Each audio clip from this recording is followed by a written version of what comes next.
नमस्कार, मैं आलोक कुमार सोलंकी और आज की एक बड़ी खबर देखते हैं। सुप्रीम कोर्ट ने राजनीतिक पार्टियों के द्वारा जो चंदा दिया जा रहा था, उसके ऊपर भी टिप्पणी की है क्योंकि 2018 से उसके लिए एक पिटीशन फाइल हुई थी इसमें सुप्रीम कोर्ट में। उसका कल एक डिसीजन आया है। वो डिसीजन बहुत ही इम्पोर्टेंट है और ये कॉर्पोरेट को भी प्रभावित करेगा, कंपनी को भी प्रभावित करेगा। तो इसमें थोड़ा सा नज़र डालते हैं। तो देखिए इसमें क्या था कि डी वाई चंद्रचूड़ जी जो हैं सुप्रीम कोर्ट के जज हैं, ठीक है ना। उन्होंने देखिए 5 लोगों का ये जज है, इन सब लोगों ने सहमति से दिया हुआ है। इसमें दिया हुआ है इलेक्टोरल जो बॉन्ड जो होते हैं ना, चुनावी चंदा, ठीक है ना, उसके बारे में इन्होंने बोला हुआ है कि ये चुनावी बॉन्ड जो होते हैं, जो राजनीतिक पार्टियों के पास जाते हैं, तो इनका काम कैसे करते हैं ये सब चीज़ें। तो इसी के बारे में एक डिटेल ये खबर थी मेरे पास में, तो मैंने कहा आप लोगों के साथ में शेयर करते हैं। तो फटाक से ये ब्रीफ में ज़रा इसको आते हैं इसके अंदर। देखिए किस तरीके से काम करता है ये। एसबीआई की कुछ ब्रांचेस हैं जिनको अथॉराइज करा गया है कि वो चुनावी बॉन्ड यानी इलेक्टोरल बॉन्ड को इशू कर सकते हैं, ठीक है। और इनमें क्या होता है कि खरीदने वाले ने खरीद लिया, ठीक है ना, और उसको एक बियर इंस्ट्रूमेंट दे दिया जाता है, ठीक है ना, जिसको बोलते हैं चुनावी बॉन्ड। और वो जाके व्यक्ति किसी पार्टी को, राजनीतिक पार्टी को दे देता है, पॉलिटिकल पार्टी, वो उसको इनकैश करा लेते हैं। यानी कि अल्टीमेट क्या हुआ कि चुनावी पार्टियां जो राजनीतिक पार्टियां होती हैं, वो जब इलेक्शन कमीशन को रिपोर्ट करती हैं, तो वो वहाँ पे और बताते नहीं है कि किस व्यक्ति ने इसको दान किया हुआ है। अब देखिए सबसे ज़्यादा जो यहाँ पे बताया गया है ये कि एसबीआई की कौन कौन सी ब्रांचेस थी जो इन काम को करने के लिए अथॉराइज थी। चुनावी बॉन्ड जारी करने के लिए नई दिल्ली की, मुंबई, कोलकाता, चेन्नई, गांधीनगर, पटना, रांची, भोपाल, जयपुर, बेंगलुरु, ठीक है ना। यहाँ से लोग खरीदते थे, मतलब पैसा तो अपना खरीद लो और जाके जमा करा दो पार्टियों को, ठीक है ना। लेकिन इसमें सबसे बड़ी बात क्या थी, इसके अंदर कई सारी इसमें खामियां मिली इनकी, ठीक है। इन्होंने कहा कि ये राइट सीक्रेसी नाम की कोई चीज़ नहीं है, राइट टू इन्फॉर्मेशन में आता है और ये राइट टू इन्फॉर्मेशन एक्ट का उल्लंघन है। सबसे बड़ी बात क्या थी इसके अंदर,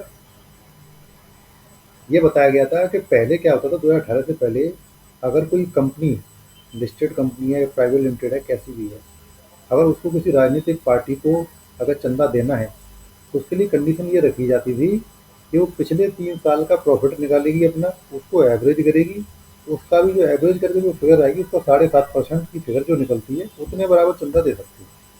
तो रेस्ट्रिक्शन लगा हुआ था। लेकिन 2018 के बाद में इन्होंने क्या करा, कंपनीज एक्ट में धारा चेंज करी। उस धारा को चेंज करने के बाद में इन्होंने क्या दिया, 182 सेक्शन था उसको चेंज किया। उसके बाद में इन्होंने क्या किया हुआ है, उसके अंदर किसी भी तरीके की कोई भी कंपनी होगी, चाहे उसका प्रॉफिट हो रहा हो, चाहे लॉस मेकिंग हो, कैसी भी हो, वो राजनीतिक पार्टी को जितना चाहे उतना चंदा दे सकती है। तो सिंपल सी बात है, कॉर्पोरेट जो खुद लॉस मेकिंग है वो राजनीतिक पार्टी को चंदा क्यों देंगे भाई। सिंपल सी बात है कि वो कहीं ना कहीं कैश के रूप में उन्हीं पार्टियों का पैसा भी हो सकता है, एक तरीके से स्कैम भी हो सकता है। आज आप उंगली उठा रही है, सेबी कह रही है कि नहीं साहब, पेटीएम में भी विदेश से पैसा आया हुआ है, वो घूम रहा है, या किसी कंपनी में घूम रहा है, तो यही पैसा इनमें भी तो हो सकता है। इसके बारे में क्यों संज्ञान नहीं लिया, ठीक है। और दूसरी बात ये थी कि फॉरेन कंपनी की कोई सब्सिडरी इंडिया में है तो पहले तो नहीं दे सकती थी चंदा, लेकिन अब उसको भी अलाउड कर दिया गया है, ठीक है ना।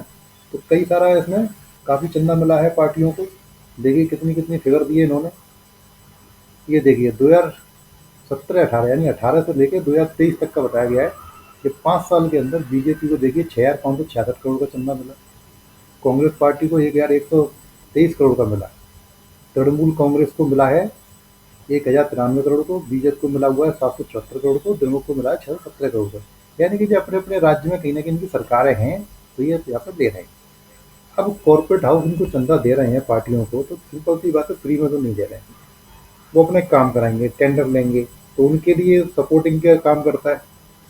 तो इसलिए यहाँ पे ये सब घालमेल चल रहा है। सुप्रीम कोर्ट ने क्या बोला हुआ है ये, ठीक है ना, कि ये चंदा जो है वो सारा का सारा इलीगल है। देखिए आज मेरे पास में अखबार में अभी खबर था, मैंने देखा था, ठीक है ना, यहाँ पे क्या बोला हुआ, सुप्रीम कोर्ट ने चुनावी बॉन्ड निरस्त कर दिए है, ठीक है ना।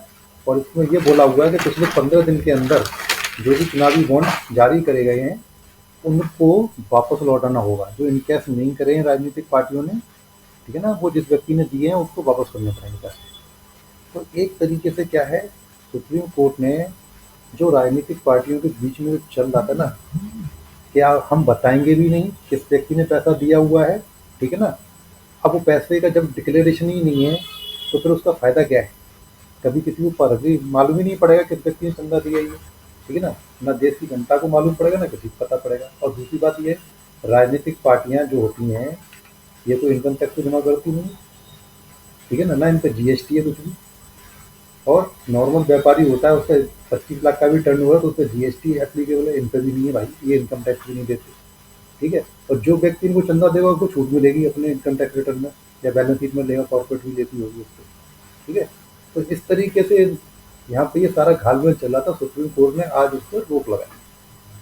अब इससे फर्क क्या पड़ेगा, फर्क ये पड़ेगा कि भाई अब जो कॉर्पोरेट या जो व्यक्ति अगर चंदा देना चाह रहा है उसकी इन्फॉर्मेशन इलेक्शन कमीशन के पास जाएगी और इलेक्शन कमीशन उसको साइट पे पब्लिश कर देगा, तो सब लोगों को मालूम पड़ जाएगा। दैट मीन क्या है कि कॉर्पोरेट का पार्टीज का जो कनेक्शन होता है वो सबके सामने उजागर होगा।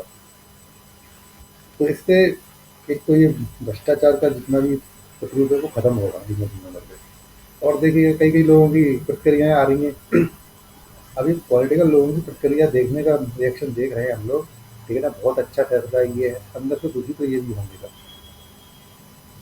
क्योंकि अपने पैर पे कुल्हाड़ी कोई नहीं मारता है। तो आज का ये खबर था, चुनावी बॉन्ड पर सुप्रीम फैसला, इलेक्टोरल बॉन्ड पर कब कब क्या हुआ ये बाद में इन लोगों ने काफ़ी सारी अगुवाई करी हुई है, और अब इस पर बैन लग गया है। तो उससे फर्क तो पड़ेगा, इलेक्शन पे भी फर्क पड़ता है, कंपनी की बैलेंस शीट पे भी फर्क पड़ेगा, ठीक है ना। और हो सकता है कि इन चीज़ों की जांच भी हो आगे चल के, कि भैया कंपनियों के पास में इतना पैसा कहाँ से आया कि भाई तुम उसको काम कर रहे हो। और इसमें क्या दिया हुआ है, देखिए क्या बोला है, जस्टिस खन्ना ने कहा है कि चंदे का बड़ा हिस्सा कारपोरेट से मिला और 94% दान 1 करोड़ रुपए के बॉन्ड से आया, ठीक है ना। यानी कि बड़ा हिस्सा जो है वो 1 1 करोड़ के बॉन्ड दिए गए थे राजनीतिक पार्टियों को चांद चंदे के रूप में। तो इस तरीके से इसमें ये सब भालमेल चल रहा था और अल्टीमेट ये फिनिश हुआ। तो ये चीज़ें भी जानना जरूरी है, तो इनके बारे में भी जानकारी रखिएगा। थैंक यू, नमस्कार।